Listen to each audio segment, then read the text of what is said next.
Good morning, friends. Today is all hands on deck. We are going to tackle the sign entrance bed here at the nursery. We are going to be doing everything today. So if you've ever wondered, how do I move in a hydrangea? I'm going to show you that. What do I do if I lost plants that are dead from the Arctic blast? I'm going to show you that. How do I trim a lower pedalum? You got it, sister. Putting in brand new shrubs that are going to be introduced this year or next year. We got that for you. Putting in shade annuals. I've got it. Fertilizing, everything. Literally, y'all, we are going to be doing everything to this flower bed today. I have got my fantastic team of Mimi and Randy and Brenna, of course, here helping me. So I just want to give you an overview really before we get going, because life is really busy right now, and so I have the time and I have the resources, manpower, woman power, and we are going to attack it today. So Randy has already started the weeding process for me, because I don't know about you, but weeds are growing great in my garden right now. This is a beautiful ajuga that you were with me last year when we planted it. It struggled in the summer just because of the heat and the lack of water. Clearly, it is loving life right now. This is the tropical toucan. This is part of the Fancy Finch series. But it's a tropical toucan. I'll put it up there. But it's from the same person that does the chick charms.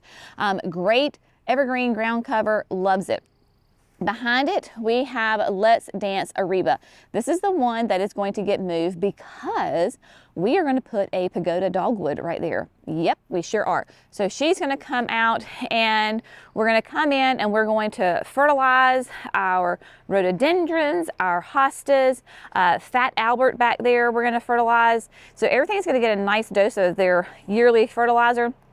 The lower pedalums right here took a hit with the Arctic blast. They are very thin. The one in the middle looks the best, and then the two on the side, they are just thin that you can just barely even see through it right here.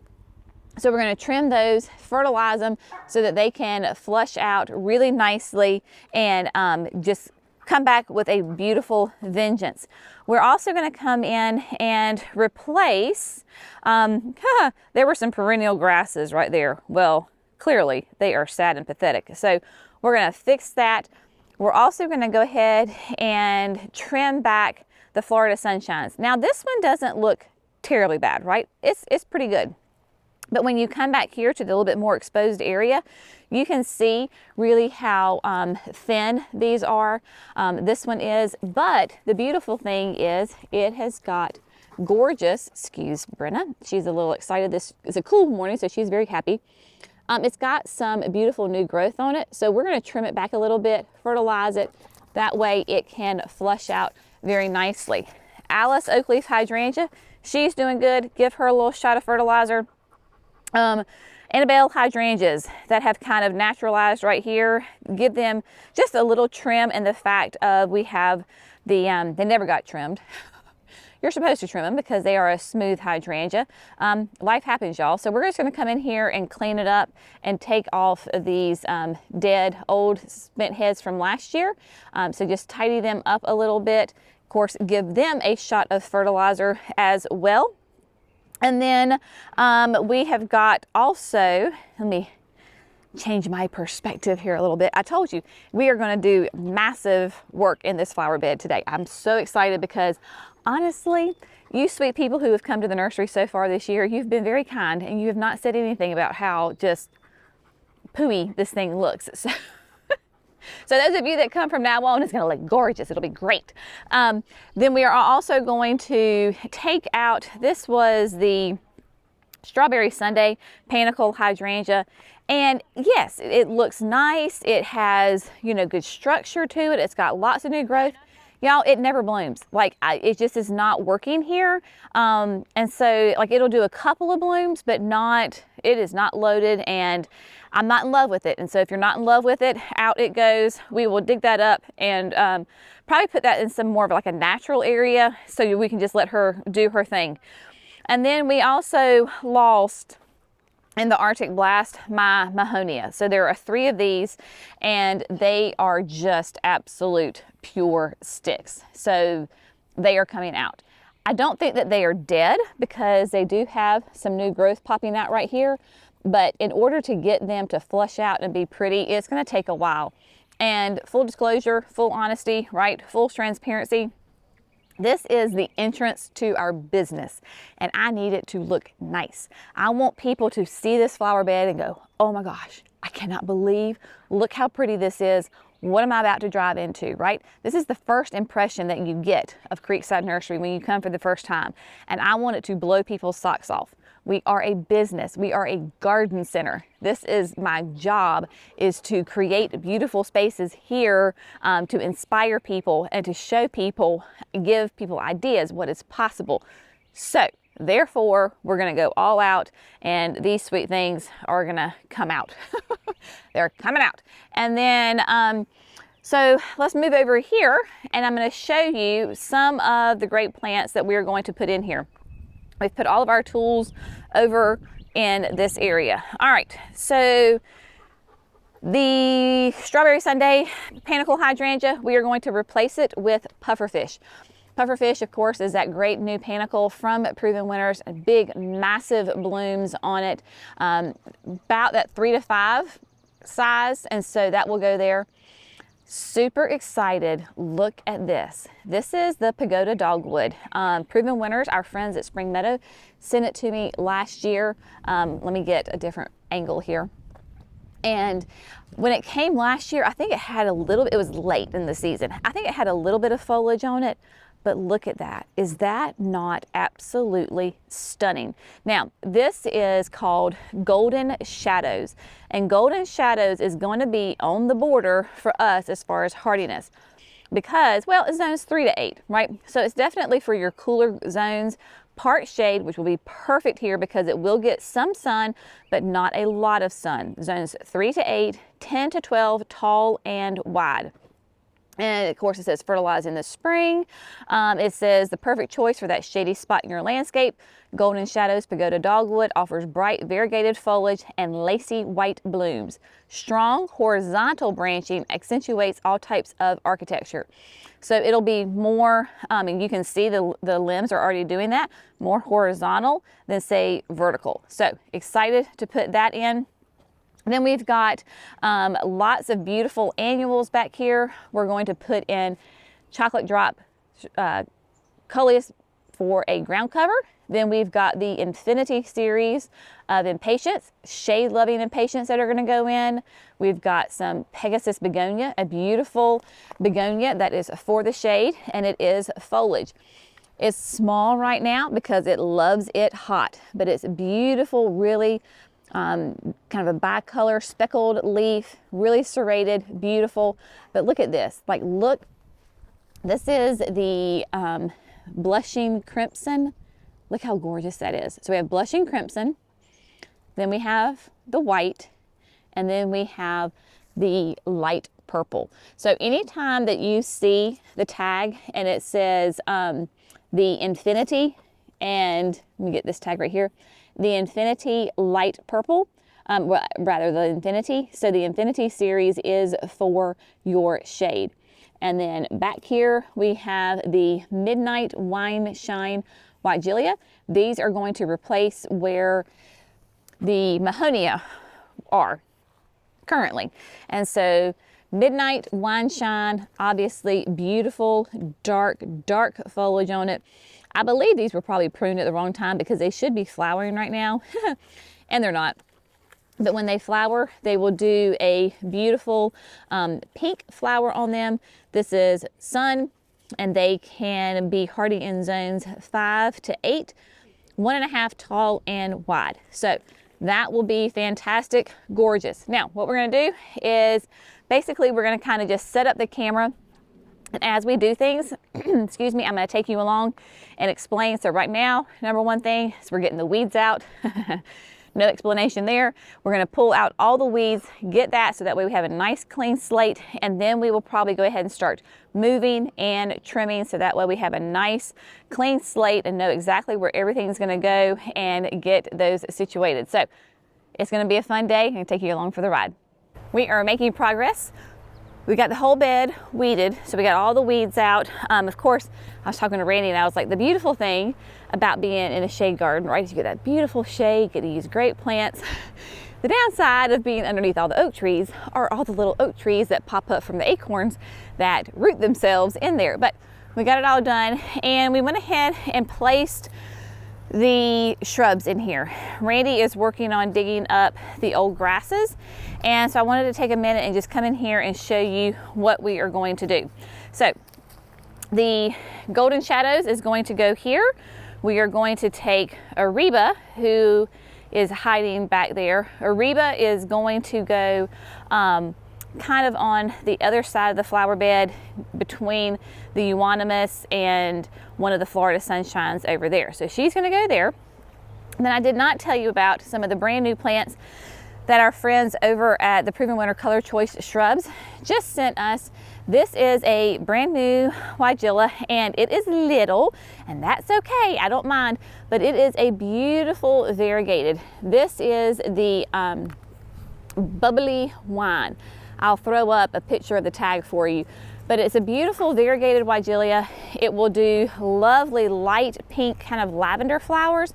Basically, it'll be 1.5 to 3 feet tall, 2 to 3 wide. I'm thinking here it'll be really probably close to that 3 foot size. So I have 3 of those. So we have 1, 2, and then the third one is in front of the Summon Substance hosta back there. So have those in there, kind of a nice backdrop, because we have the rhododendrons, we have the various hostas, lots of more green here in the back. So I wanted some variegation on that, and so that's why we put the bubbly wine there. Then we have 3 brand new hydrangeas. We have 1, 2, and then the third one is right here. This is Let's Dance Lovable, and Let's Dance Lovable is going to be a nice 3 to 4 foot tall and wide hydrangea. You can see it is already nice and fleshed out.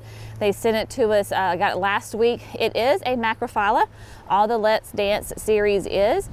Beautiful, nice, traditional, big mop head blooms on it. It will be pH dependent, so it'll probably be in that blue to purple range for us, but that'll be a gorgeous gorgeous flowers right here. It will get some sun, but it will also get a break from the hot afternoon sun and do quite nicely there.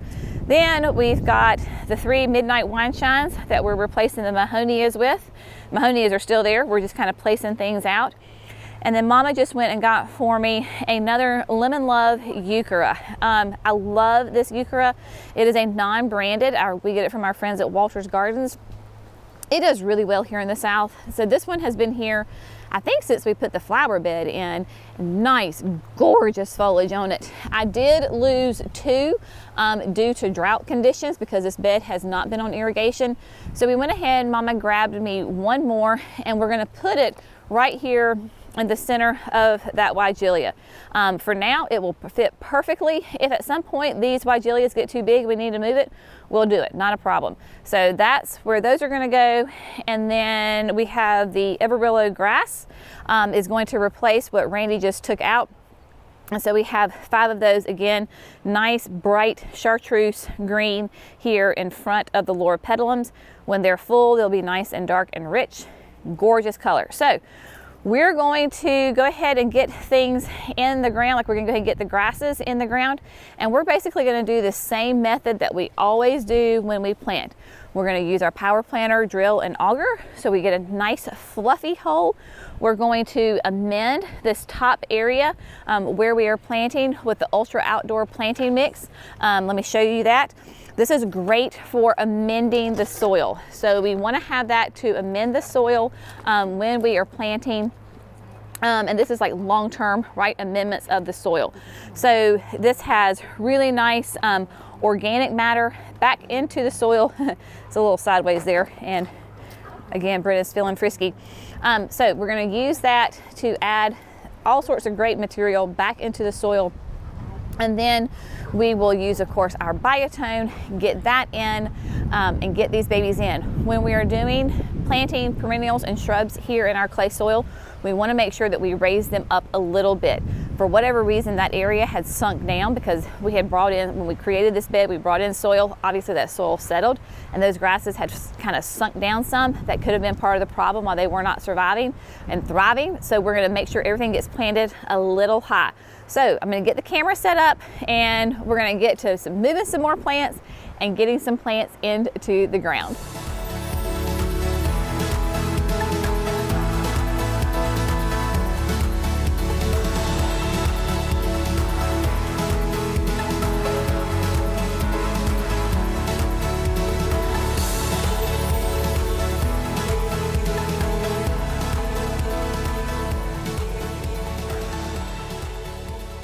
All right, my friends, so I'll do a little warning. Those of you that do not like snakes might want to just fast forward just for a second.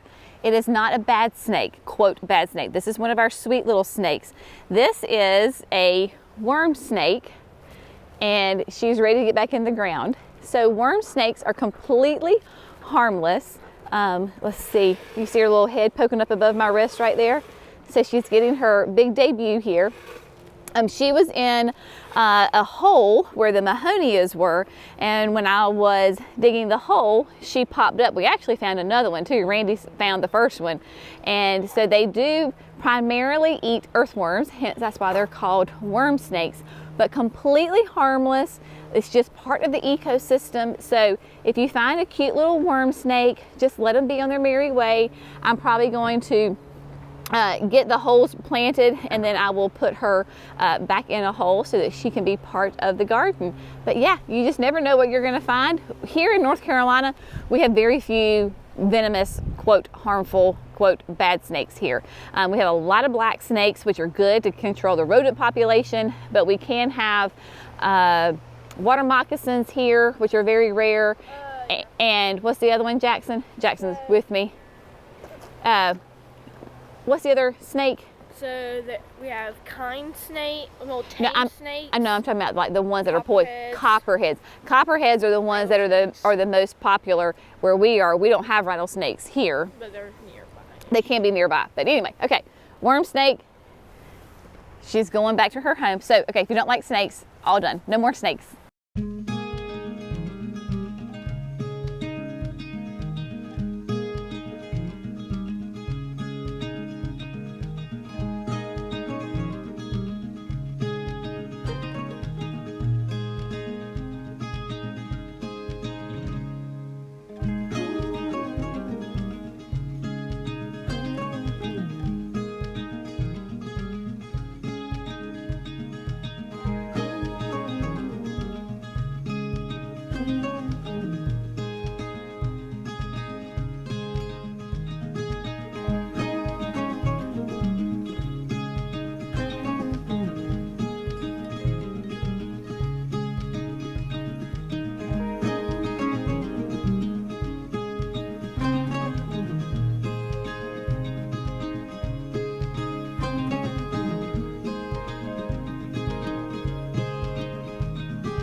All right, my friends, so we have made fantastic progress. It certainly makes the job easier when you have more hands on the job, and we are just knocking this out.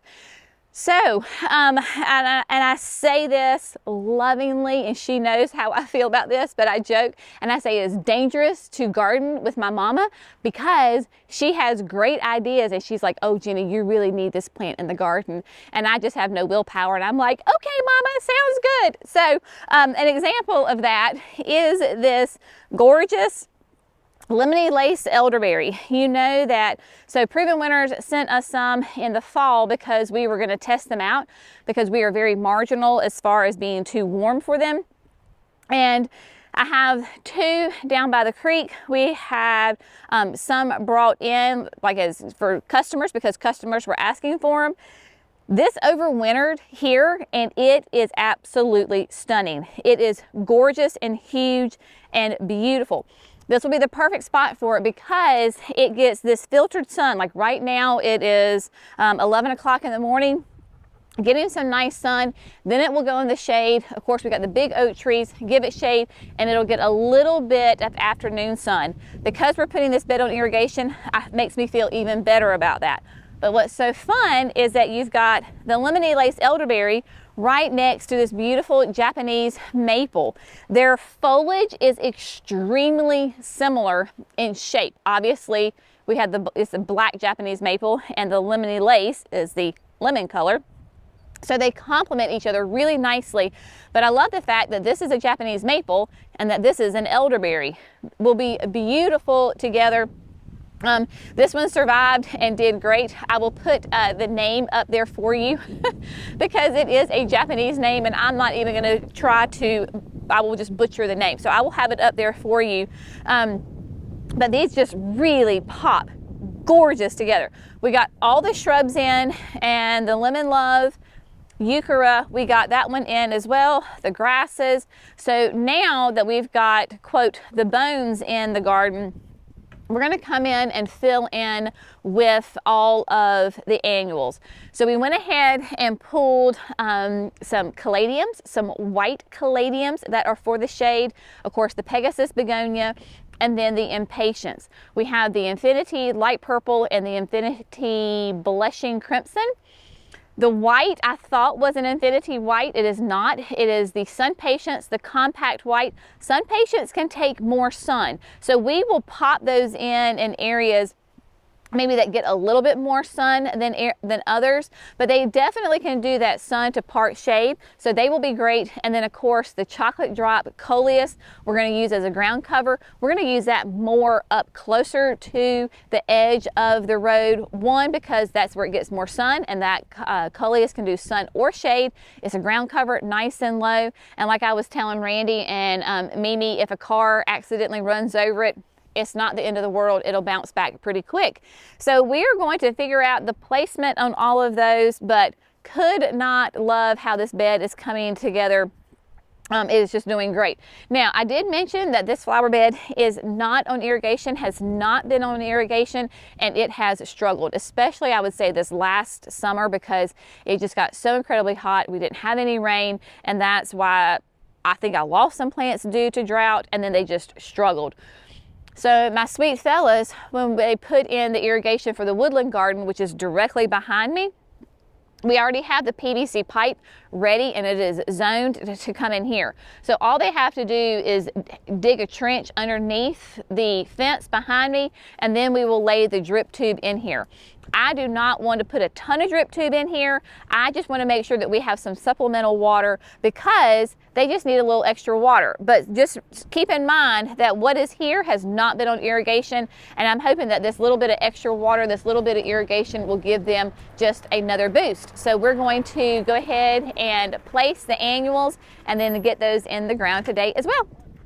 All right, my friends, so it took a little while to get down the placement of the annuals, but the three great minds came together and we made it happen. Absolutely love the placement of this. Don't worry, I'm going to show you the placement, but just know that we have got the chocolate drop coleus in there. Then we ended up going with just the infinity patience, both the blushing crimson and the light purple. We decided on the Sun Patience Compact White just to leave it out completely. And then halfway through, we were deciding, you know what, the white caladium was just not popping enough. So we chunked that one out, not literally chunked it out of the design plan, and then went with Bottle Rocket. And Bottle Rocket has a lot more of like reds and pinks and whites and greens in it. It just pops more in this space. So we went with that one, and we just had fun dotting it all throughout. So what we're going to do is I am going to be with the Power Planter auger with a 5-inch drill bit on there. Then we're going to have somebody doing the shake and bake with the slow release fertilizer from Proven Winners. Time release, continuous release, it's all the same thing. I just use those terms interchangeably. And then we're just going to take the annuals out and plop them in and bring back the soil and get them in the ground. So we're going to do some teamwork here again and get it going. It is not even lunchtime and we are knocking this space out. It feels really good and we all love this space. So We're gonna get them in the ground, and then I'll give you a nice final tour on everything and show you where everything is.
So Randy is finishing up putting the annuals in the ground, got everybody, all the holes are dug, and so as she is planting them, she is putting in some of Proven Winners continuous release, time release, slow release, whatever you want to call it, fertilizer. Basically, it's a little shake and bake, as my mama says, that is in the white canister.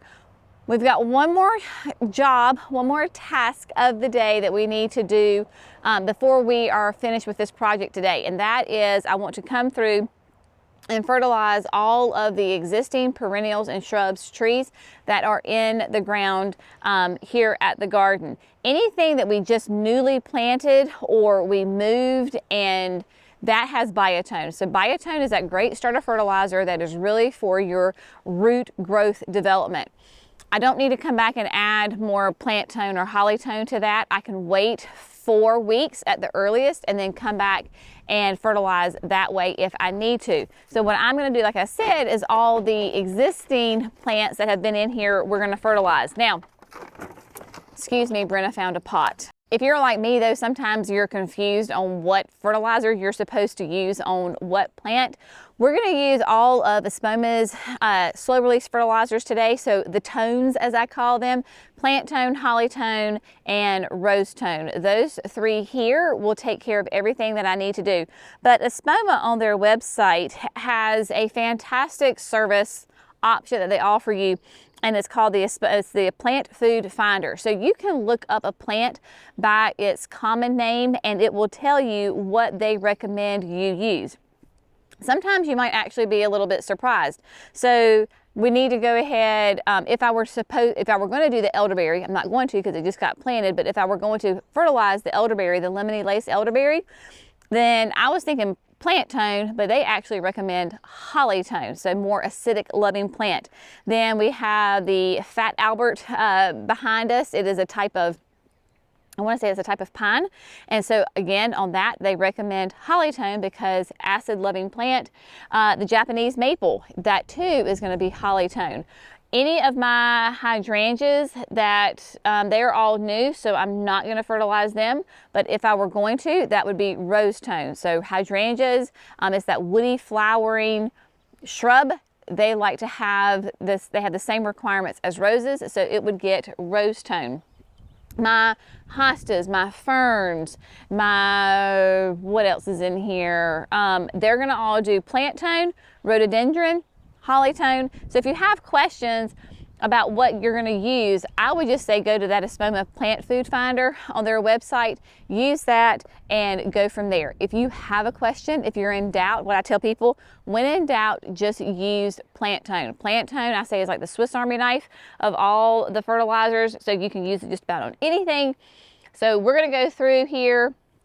We're going to sprinkle around the drip line of the plant, and then we're just going to kind of scratch it into the surface so that it works its way down into the soil. We do not have thick mulch here. So if I did have thick mulch or pine needles, then I would want to pull that away and put the fertilizer down, scratch it in just with your hands, or if you have a little, like a little hand rake, you can use that and then put your mulch back. Again, I don't have it here. Once we put the irrigation through here, we'll come back and top dress with probably our compost, pine bark fines, soil conditioner blend that we use, and top dress this whole bed. But it is looking fantastic. There is color everywhere. So we're gonna get the food in on these plants, and then I'll meet you back here in just a second. All right, my friends, today's project is complete. I could not be happier with how it looks, and I could not be happier with how fast it went.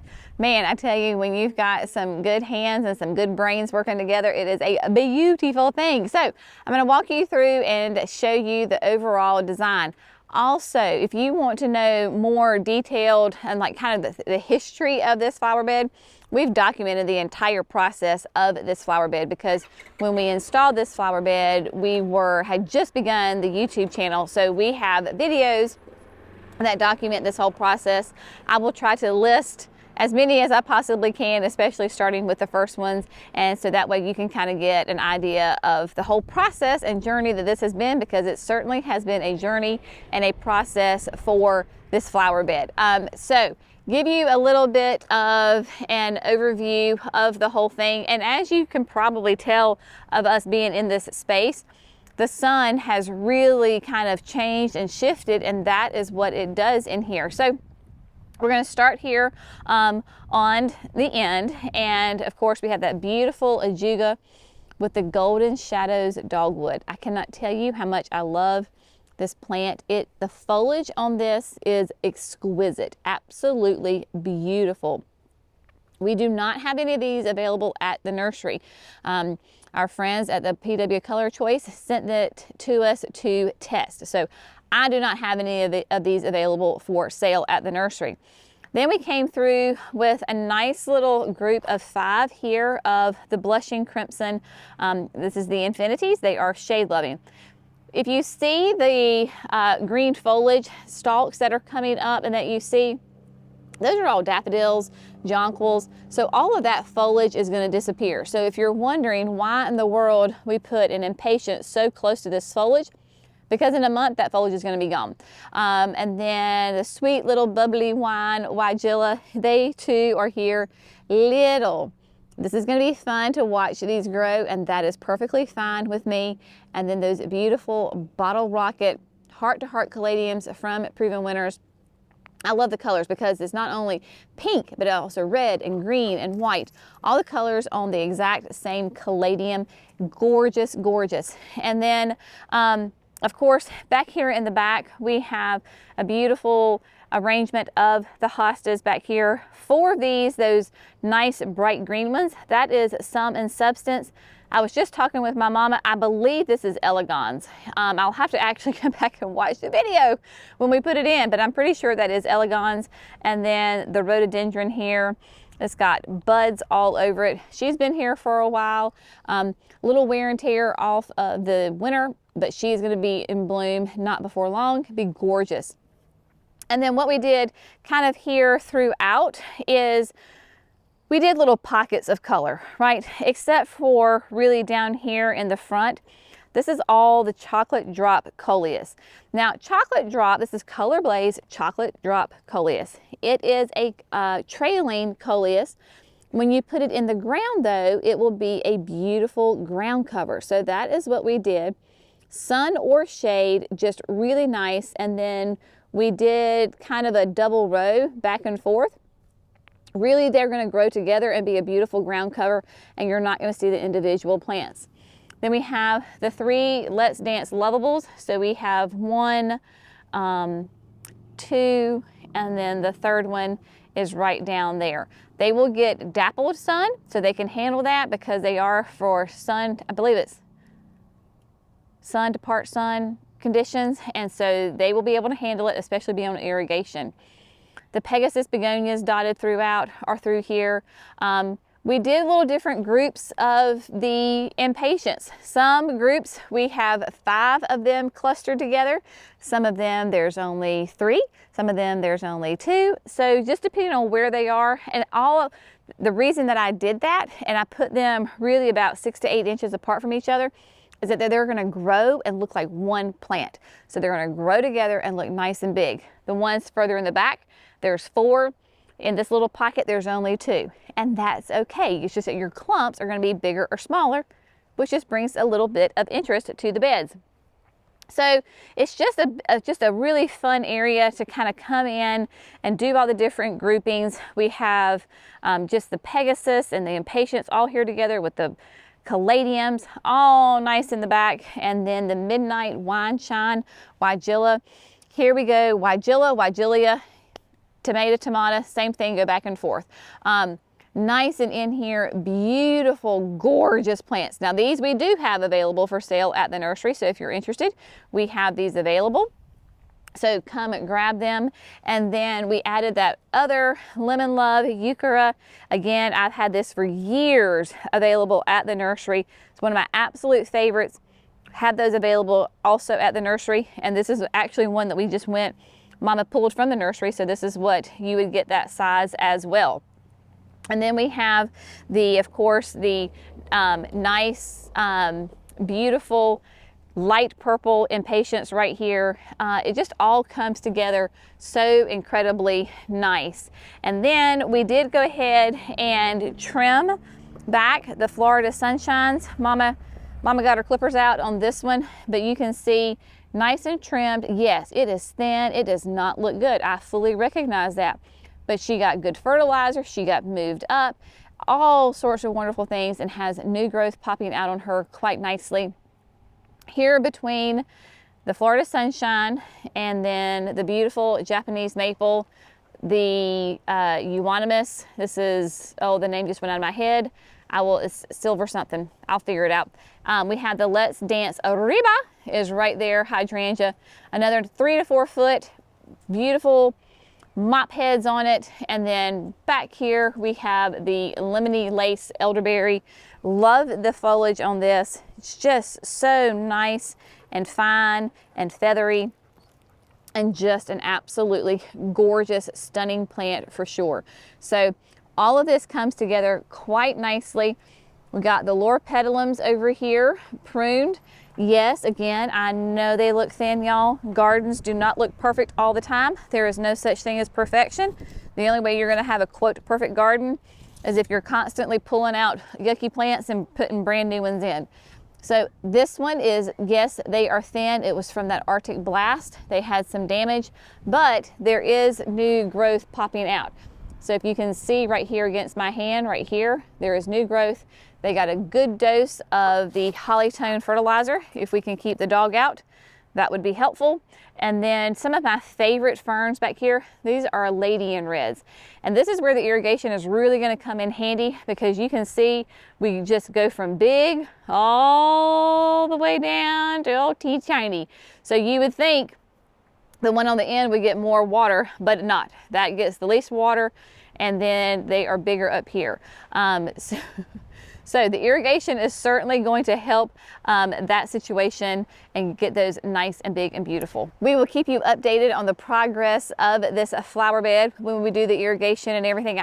We'll bring you back along for the ride. There's more work to be done up here as far as around the mailbox and the aqua pot at the gate. So this was just one big giant step though in getting this done. I feel so good getting this done. It is fantastic. So as always, we appreciate you. Hope you have found something fun and interesting, informative. And as always, thanks so much for gardening with Creekside. Y'all have a great day. We'll see you in the next video. Bye, friends.